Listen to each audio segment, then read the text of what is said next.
Môre, ons teksgedeelte vanoggend is Matteus 5 en ons gaan lees vanaf vers 43 tot 48. Ek gaan net so 'n gedeelte daarvan lees. Hy begin hierso deur te sê, julle het gehoor daar gesê is, jy moet jou naaste lief hê en jou vyand moet jy haat. Maar ek sê vir julle, julle moet julle vyande lief hê en julle moet bid vir die wat vir julle vervolg. As jy op Twitter is en iemand so 'n plasing plaas om te sê liefde is 'n keuse en nie 'n emosie nie. Dis my vraag vanoggend, hoe sou jy daarop gereageer het? Hoe sien jy dan ook liefde verander en is dit dat ons baie keer selektief wil wees in te sê hoe ons dink ons mekaar en ander moet lief hê? Die gedeelte wat ons gelees het is eintlik baie verrassend, want nêrens in die Bybel lees ons dat daar staan jy met jou vyande haat nie. En eintlik is dit dat die Here hier eintlik 'n sosiale gebruik aanspreek wat deur die Esseners en die Fariseërs dan ook gepraktiseer was om te sê jou liefde is selektief, dit beteken jy kies vir wie jy wil lief hê en daarom mag jy jou vyande haat. En nou kom die Here en hy kom gooi dit om en hy kom sê nee, dis belangrik dat jou liefde so moet wees dat jy nie mense moet verwerp nie, maar eintlik deur liefde mense nader te trek aan jou en ook nader aan God. Nou die gedeelte wat ons gelees het is in die breë konteks van die bergpredikasie. Die bergpredikasie gaan oor riglyne oor hoe die koninkryk van God daarna moet uitsien.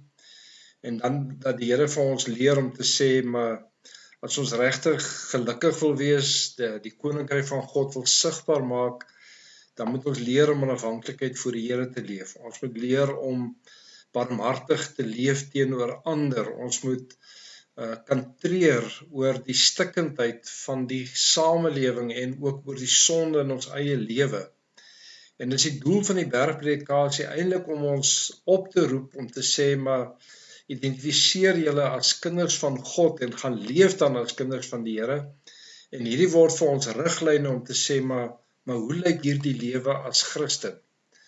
Want wat belangrik is dat die Here ook vir ons wil leer om te sê, as ons dink oor die koninkryk van die Here, dan gaan dit nie net oor die ewige lewe nie, dit gaan ook oor nou. Dit gaan ook oor dat die Here ons gebruik om op hierdie stadium eintlik die Here se koninkryk sigbaar te maak, om anders te wees as die wêreld daar buite.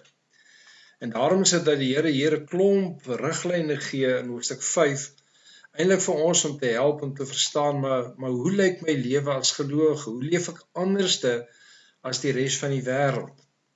Daarom begin hy nadat die bergpredikasie gehanteer het deur te sê, onthou julle is sout en lig vir hierdie wêreld. Om sout te wees beteken dat die Here ook vir ons kom sê, julle is daar om smaak te gee aan die wêreld. Julle is daar om verrotting te werk.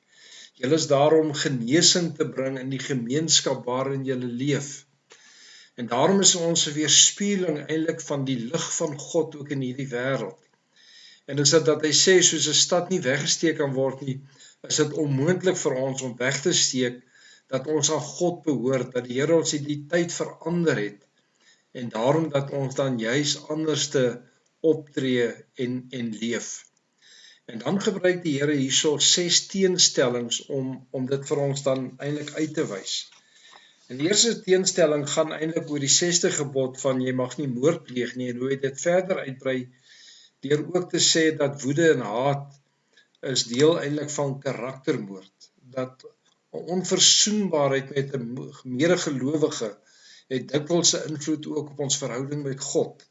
En daarom dat ons dan ook versoenend moet leef teenoor ander en gaan dit oor wat ons sê en wat ons dink. Daarom as hy die tweede teenstelling praat van die 7de gebod, jy mag nie egbreek pleeg nie, gaan dit ook oor die gedagtes waarmee jy dink en optree. En gaan dit eintlik daaroor om te sê dat reinheid gaan nie net oor dade nie, maar dit word ook weerspieël in my gedagtes, in dit wat ek dink en dit wat ek sê. Die derde teenstelling, wanneer hy praat oor die egskeiding, dan sê hy dat Moses vir julle toegelaat het dat jy net mag skei met 'n egskeidingsbrief, Wat beteken eintlik dat mans kon nie maar net willekeurig sleg optree teen hulle vrouens nie. Maar gaan dit ook daarin dat die Here vir ons sê dat hy wil hê ons moet ook rein en getrou bly ook in ons huwelik. Hy roep ons op tot selfbeheersing om met reinheid en tevredenheid te leef ook in ons huwelike. Die vierde teenstelling is dat ons met integriteit moet leef. Dat hy sê jou ja met jou ja wees en jou nee met jou nee wees. Ons moet nie gebruik maak van 'n eedswering om geloofwaardigheid te kry in hierdie lewe nie. Hy sê ons moet so lewe dat mense ons mag glo dat jou woorde waar is in dit wat jy sê ook teenoor ander. Die vyfde teenstelling gaan hier oor die vergeldingswet, dat hy sê ons leef nie met die beginsel van 'n oog vir 'n oog en 'n tand vir 'n tand nie. Hy sê nee, ons moet met vrymoedigheid en met vrygewigheid teenoor ander leef. Ons lewe moet nie gekenmerk word met vergelding nie. Daarom sê hy draai die ander wang, slaan my ook op die regterhand, wat beteken iemand het jou geslaan aan die agterkant van sy hand wat vernederend was. Hy sê as iemand van jou iets eis, stap hierdie tweede myl verder met hom. Doen anderste as wat die wêreld vir ons kom sê. En dan vanoggend se gedeelte is om te sê, maar wees dan ook anders as die wêreld. Die wêreld kies vir wie hulle wil lief hê. Die fariseer sê, jy mag jou vyande haat, en nou kom die Here en hy sê, nee, liefde is 'n ingesteldheid. Liefde is 'n gesindheid wat ook openbaar om te kies om te sê, selfs al kom jy my te na, is ek bereid om Christus se liefde teenoor jou te leef. En daarom dat hy dan sê, bid vir jou vervolgers, want as ons dit nie doen nie, hoe is ons dan maar nie anders as die res van die wêreld nie.